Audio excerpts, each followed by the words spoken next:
Film शुरू होती है और हम एक छोटे से घर में दो भाइयों को देखते हैं, जिनमें से एक का नाम पेड्रो था। अचानक उन्हें पास के जंगल से गोलियों की आवाज आई, इसीलिए वो फैसला करते हैं कि हम जाकर चेक करेंगे कि आखिर क्या माजरा है। पर उन्होंने सोचा कि इतनी रात को जंगल में जाना ठीक नहीं, तो सुबह का इंतजार करने का फैसला करते हैं। जैसे ही सुबह हुई, वो अपने डॉग को लेकर जंगल में चले गए और छानबीन शुरू कर देते हैं। थोड़ी देर की खोज करने के बाद उन्हें एक लाश मिलती है, बहुत ही बुरी हालत में, क्योंकि उसे बीच में से काटा गया था। लाश को देखकर पेड्रो के भाई को इस जमीन के मालिक पर शक होता है, क्योंकि ये जमीन उसकी थी, तो इस आदमी को उसने ही मारा था। पर लाश देखकर साफ लग रहा था कि ये किसी इंसान का काम नहीं है। तभी इन्हें लाश के पास से एक सूटकेस मिलता है। उसे चेक करने पर अंदर अजीबोगरीब सामान और एक नक्शा था। नक्शे पर एक जगह निशान लगाया हुआ था। निशान को देखकर पेड्रो समझ जाता है कि ये तो पास ही में रहने वाली एक औरत का घर है। इसलिए दोनों भाई उस औरत के घर जाने के लिए निकल जाते हैं, ताकि इस पूरे हादसे के बारे में जान सके, और ये भी कि ये मरने वाला आदमी कौन था। औरत के घर पहुंचकर जब इन्होंने पूछा तो पता चला कि वो आदमी दरअसल एक क्लीनर था, जिसे वैसे तो आमतौर पर प्रीस्ट कहते हैं, पर मूवी में उसे क्लीनर कहा गया है, जो इवल यानी कोई बुरी ताकत जैसे डीमन, शैतान वगैरह भगाने का काम करती है। औरत कहती है कि मैंने उस क्लीनर को इसलिए अपने घर बुलाया था ताकि वो मेरे बेटे को खत्म कर सके, क्योंकि मेरा बेटा पिछले काफी टाइम से एक रॉटन बन चुका है, यानी उसका जिस्म पूरी तरह सड़ चुका है। दरअसल उसे एक इवल स्पिरिट, किसी बुरी ताकत जैसे कि डीमन वगैरह ने पोजेस्ट कर लिया था, यानी अपने कंट्रोल में कर लिया था। इस वजह से उसका जिस्म काफी मोटा हो गया था, तो ऐसा जिस्म रॉटन बन जाता है, जो बस बिस्तर पर ही पड़ा रहता है और उसमें से पस निकलती रहती है, क्योंकि शैतान के कंट्रोल में आने से वो आदमी कुछ करने के काबिल नहीं रहता। और इवल शैतान उस इंसान को तब तक तड़पाता रहता है जब तक कोई क्लीनर या कोई और इंसान उसे मार ना दे। पर अगर कोई दूसरा इंसान इस रॉटन को खत्म करता है, तो वो इवल आत्मा उस मारने वाले इंसान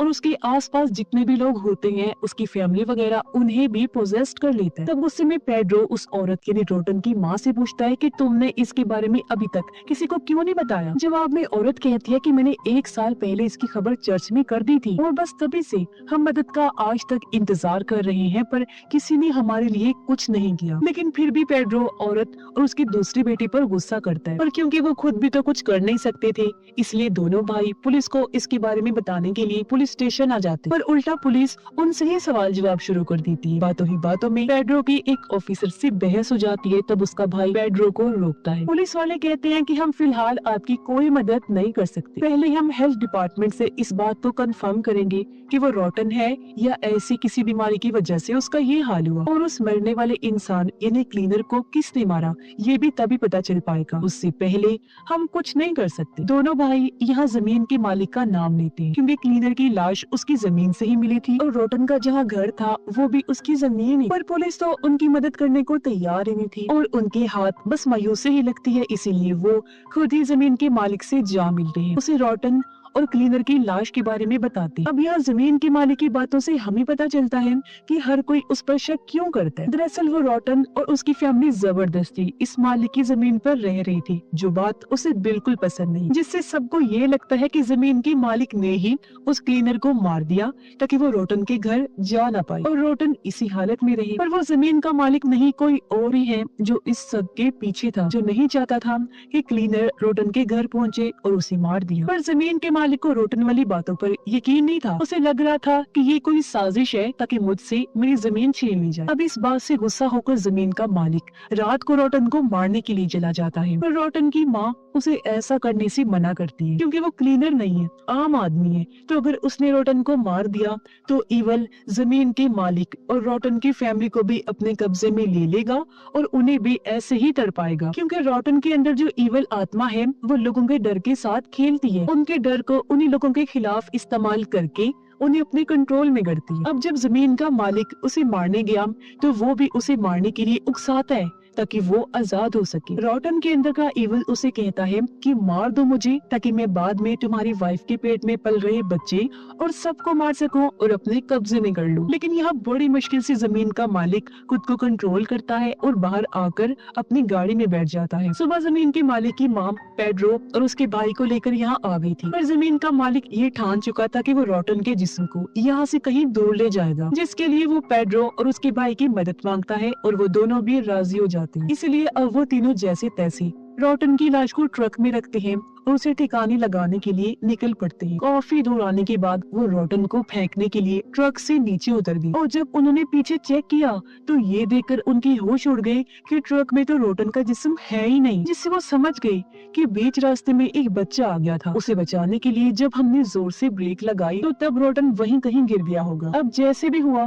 जमीन का मालिक तो यही चाहता था कि उसके जिस्म को ठिकाने लगा दिया जाए और अब वो काम होते ही वो तीनों अपने घर आ जाते हैं। सुबह जमीन के मालिक की वाइफ अपनी बकरियों को देखकर चिल्लाने लगती है। उसकी आवाज सुनकर वो बाहर आया। तब उसकी वाइफ बकरियों की तरफ इशारा करके एक अजीब बकरी दिखाती है जो उल्टी सीधी हरकतें कर रही थी और उसे ऐसे करते हुए जमीन के मालिक ने भी नोटिस कर लिया था। उसे देखने से साफ लग रहा था जैसे उसे शैतान ने पोजेस्ट कर लिया है, जो देखकर जमीन का मालिक बकरी पर गन तान लेता है और बकरी के हाव भाव देखने से लग रहा था जैसे उसके अंदर का इवल कह रहा है कि मुझे शूट करके मार दो, जिसके बाद मैं तुम्हारी फैमिली को खत्म कर दूंगा। और इस बार जमीन का मालिक अपने गुस्से पर काबू नहीं कर पाता और वो कर बैठता है जो उसे नहीं करना चाहिए था, यानी वो बकरी को सच में शूट करके मार देता है। यानी उसने वही कर दिया जो वो इवल चाहता था और अब एक जिस्म से आजाद होकर दूसरे में इवल जा सकता था। और अब वो चला जाता है जमीन के मालिक की वाइफ के जिस्म में। वो शैतान से पोजेस्ड होकर जमीन के मालिक पर कुल्हाड़ी से हमला कर देती है, जिससे उसकी मौत हो गई। ऐसा करने के बाद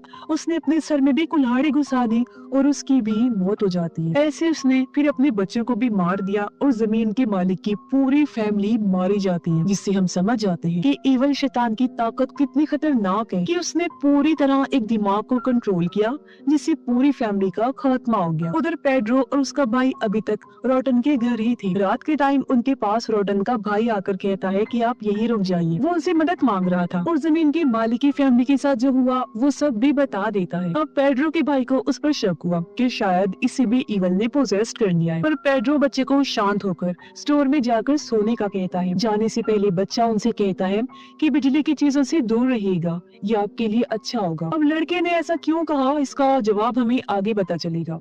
अब कहीं न कहीं पेड्रो और उसके भाई को आने वाले खतरे की भनक हो गई थी, इसलिए वो सुबह ही इस जगह को छोड़ने का फैसला करते हैं। साथ ही पेड्रो अपने भाई को कहता है कि हम अपना सारा सामान यहीं छोड़कर जाएंगे, ताकि हमारे साथ इवल का जरा सा हिस्सा या असर उस जगह तक ना चला जाए जहां हम जा रहे हैं। अगली सुबह पेड्रो अपनी एक्स वाइफ, जिसे वो छोड़ चुका था, उसके घर जाकर अपने कपड़ों को आग लगाकर जला देता है और उसकी एक्स वाइफ पेड्रो से लड़ने लगती है। कहती है कि तुम अब क्यों मेरी जिंदगी बर्बाद करने आ गई हो। इसी बीच हमने देखा कि पेड्रो की एक्स वाइफ की बेटी पर उनका डॉग हमला करके उसे अपने साथ बाहर ले जाता है। दरअसल पेड्रो के कपड़े जलने से पहले डॉग ने वो चाट लिए थे, जिससे इवल डॉग को पोजेस्ट कर लेता है। अब पेड्रो की वाइफ का हस्बैंड अपनी बेटी और डॉग को ढूंढने बाहर जाता है। पेड्रो उसे कहता है कि कुछ भी हो जाए पर डॉग को शूट मत करना, पर जाहिर सी बात है ऐसे सूरत हाल में इंसान का दिमाग कहाँ काम करता है। इसलिए जब पेड्रो देखने बाहर तो उसकी एक्स वाइफ के हस्बैंड ने डॉग को शूट करके मार दिया था, जिससे दिल ही दिल में पेड्रो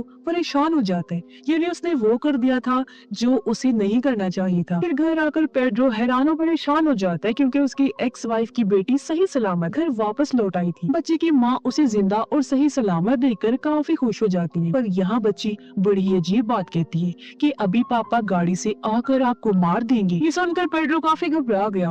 वो गैराज से गाड़ी लेकर अपने दोनों बेटों को गाड़ी में बिठाता है और यहाँ से निकलने वाला होता है, पर तभी उसने देखा कि मेरी एक्स वाइफ का हस्बैंड गाड़ी लेकर आया और उसने उसकी वाइफ को टक्कर मार दी, जिससे ऐसा लग रहा था कि वो मारी गई। पर ये चीज देखकर बच्ची घबराई नहीं बल्कि हंसने लगती है, क्योंकि बच्ची को भी इवल ने पोजेस्ट कर लिया था। फिर उसके डैड को किया और उसने अपनी वाइफ को भी मार दिया था, जो देखकर पेड्रो अपने बेटों को लेकर फौरन निकल गया और अपनी मॉम के घर आ जाता है, जहाँ उसका भाई भी पहले से ही आ चुका था। और अब पेड्रो अपनी माँ और भाई को भी गाड़ी में बिठाता है और टाउन से निकलने के लिए वो लोग निकल पड़ते। रास्ते में पेड्रो का बेटा अपनी दादी को कहता है कि हमें पोजेशन और पोजेस्ट होने के बारे में तो बताएं। अब दादी कहती है कि इस पोजेशन और पोजेस्ट हुए जिस्म से बचने के 7 असूल हैं। पहला ये कि आपको बिजली की चीजों से दूर रहना है, यानी वही बात जो रोटन के भाई ने भी कही थी, तो इसकी वजह ये थी। दूसरा असूल है जानवरों से दूर रहें। तीसरा कि पोजेस्ट हुए इंसान की ऐसी किसी भी चीज को इस्तेमाल ना करें जो उसे सबसे ज्यादा प्यारी हो। चौथा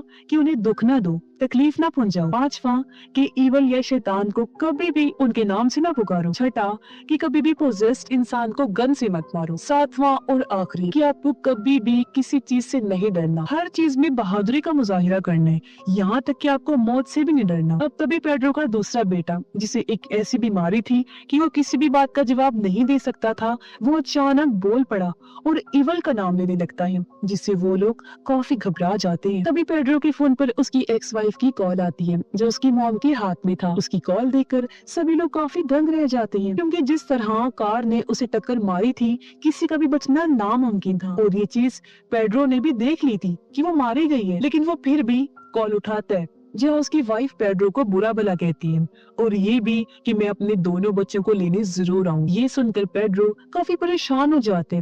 वो इस सब का जिम्मेदार खुद को समझ रहा था, साथ ही वो इन चीजों से तंग आ चुका था। तब उसका भाई पेड्रो को समझाते हुए शांत करता है। अब ये लोग टाउन से तो निकल आए थे, पर इनके पास कोई जगह नहीं थी जहाँ ये जा सकते। पेड्रो का भाई उसे बताता है कि यहाँ से कुछ दूरी के फासले पर मिर्था नाम की एक औरत रहती है, जिसे मैं जानता हूँ। हम वहाँ चलते हैं, क्योंकि वो रहने में भी हमारी मदद कर देगी और पैसे भी दे देगी, क्योंकि वो काफी भली औरत है। इसीलिए वो लोग मिर्था के घर जा पहुँचे, जो एक क्लीनर भी रह चुकी है और आज भी वो सारे असूलों पर अमल करती। वो इन्हें अपने घर में रहने की इजाजत दे देती है। पेड्रो का भाई मिर्था को भी वो सब बता देता है जो अब तक इनके साथ हो चुका था। इसी बीच हम पेड्रो और उसके भाई को भी आपस में बात करते हुए देखते हैं और हमें अंदाजा हो जाता है कि उन दोनों भाइयों में बहुत प्यार है। अब आधी रात को पेड्रो की वाइफ वहाँ आई। वो उसके छोटे बेटे को लेकर बालकनी से कूद जाती है। पेड्रो ने भी उसे देख लिया था, उसे रोकने से पहले ही वो कूद चुकी थी और जब चेक किया गया तो वो गायब हो चुकी थी। इसलिए पेड्रो को अपने छोटे बेटे की फिक्र होने लगती है। अब मिर्था, जो क्लीनर होने की वजह से इवल या पोजेस्ड को देख सकती थी, वो पेड्रो के बड़े बेटे को देखकर समझ जाती है कि ये भी पोजेस्ड हो चुका है। वो बताती है कि इवल इसके जिस्म में घुस गया है, पर क्योंकि ये ऐसा बच्चा है जो चुप रहता है, बोलता नहीं, तो इस वजह से इवल अभी तक इसके दिमाग को कंट्रोल नहीं कर पा रहा। इस वजह से इवल बस इसके अंदर कैद है। इसके बाद मिर्था अपने सारे क्लीनिंग के सामान को इकट्ठा करती है, यानी हथियार और जरूरी सामान, और कहती है कि हमें रोटन को खत्म करना ही होगा। पर पेड्रो का भाई कहता है